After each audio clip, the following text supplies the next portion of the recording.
So here's how to fix Roblox. This experience is unavailable due to your account settings. So this error usually occurs due to age restrictions on your account. So first we will need to open the browser and then go to roblox.com and make sure you're logged in.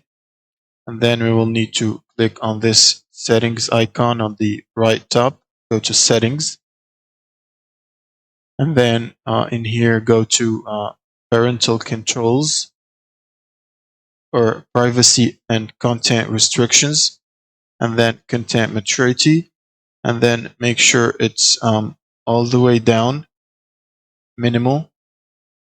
And now if you have parental controls on, you can click on parental controls and then disable account restrictions from here, and also disable or make it 17 plus, so that the allowed experiences are suitable for ages of 17 plus and older. But I don't have any parental accounts linked to my account, so I can only change the content maturity to minimal, and that should solve the problem. Thank you guys for watching and subscribe.